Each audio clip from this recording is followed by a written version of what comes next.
Tsaka lower back. Kailan pa nagsimula?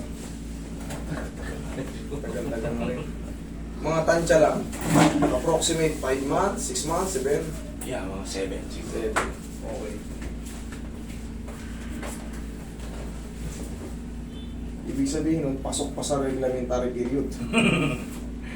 Hindi naman frozen. Shoulder pain lang, pero shoulder pain. kita niya naman, shoulder pain lang yan. Ang frozen kasi, kagaya kay sir kanina, ganito lang, yan, frozen yan. Pero ito, shoulder pain pa lang na matatawag. Kumalagpas ka pa sa kalahati eh. Yan o. Pero pagka hindi na, siyempre, frozen na.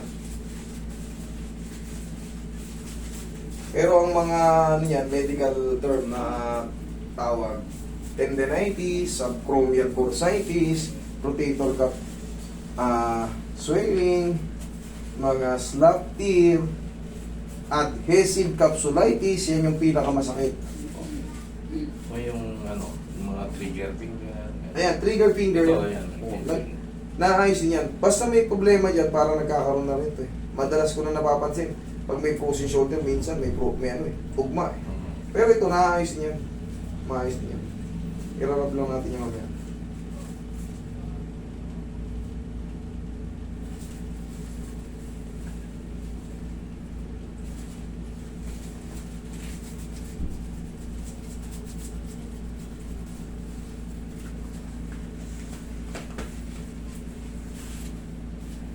Relax lang. Sir, yung mga edad 75, pwede ba? Yes, pwede. Tatay ko kasi medyo... Titignan ko yung ano niya, yung files niya. Tignan ko muna yung files niya. Ngayon siya, yung diabetic, gano'n. Issue. Tignan ko patagilid. Pag diabetic ka, sir, siyempre, dyan nagkakaroon ng mga multiple complication. Pag diabetic, possible na magkaroon ng mga iba pang sakit-sakit sa mga joint. Tapos ang 75 years old, ang sagot kasi sa diabetic, papawis. Hindi na siya makapapawis.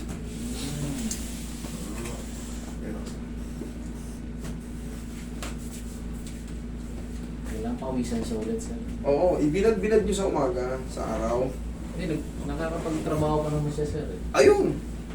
Kailangan magbalik siya. Hindi naman sobrang Dati papawis. kasi, yung kasama ko siyang gagawa ng mga sasakyan namin dyan. Hmm. Tumigil siya. Ngayon, napansin niya, nung pag Umina sumasali, umina siya, tapos sumasali siya ulit sa amin, Hindi nyo na kaya.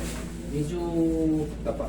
hindi nakamukha dati yung pwersa niya. Sir, siyempre, masasabi na natin sign of aging yun, 75 years old.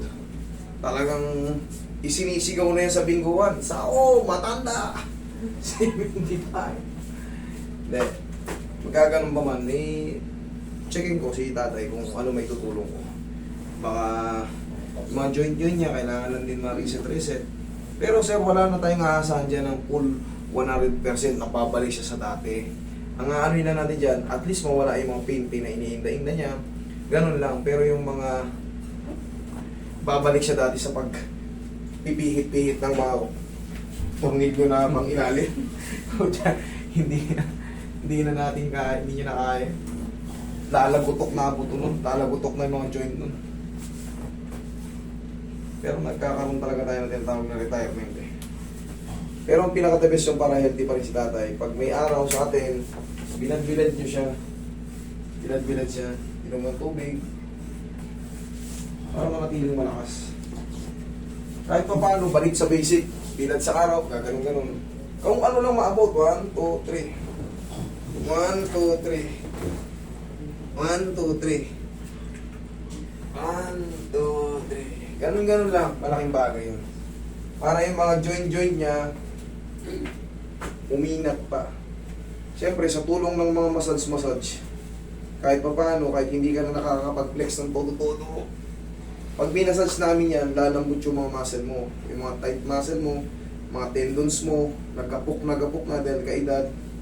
Pag na-massage ng tama yan, maganda ang epekto.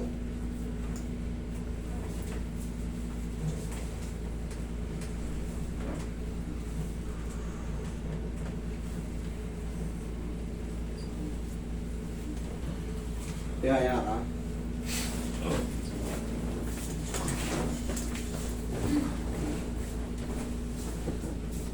Pasok ko lang kami, sir. Okay. Yan, lagay sa inyong kamay. Yan. Relax na. Inhale. Exhale. Diyan ka lang muna.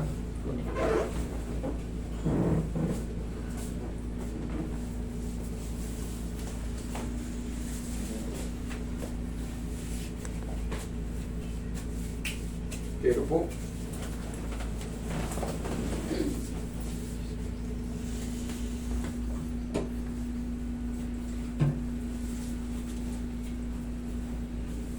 At paano siya bumili ka ng pawa? Yan ang kasunod niyan. Pero ganun, no? Tinuturo ko tapos. Problema ko lang kasi sir, yung anak ko bawal sa amoy na ganyan. Ayun lang. Eh Kaya pagka... dapat nasa nagsabi labas ka. lang nila sa labas muna. Sabi ko nga, masarap. Nakikita ko nga, nagpupunas kayong ganyan eh.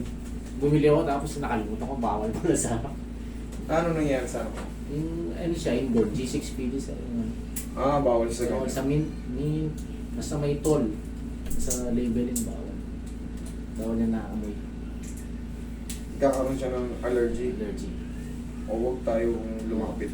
Kasi ma-apekto mag-suffer yung bata. So, iniisip natin bawal sa kagad ng gano'n. Hindi Pero naman. sa pagkain, may bawal din siya. Kung yung hindi ko pinapakain Oo. siya. Thank you. Kailangan yung amoy lang naman yun. Hindi naman siya talaga tangihin kagad ng todo-todo ron. Na, okay ka lang? Okay. Okay. Yun. Okay na okay. Okay na okay. Okay? Sige sir, check mo yung balakang mo rin. Ayos. Sige.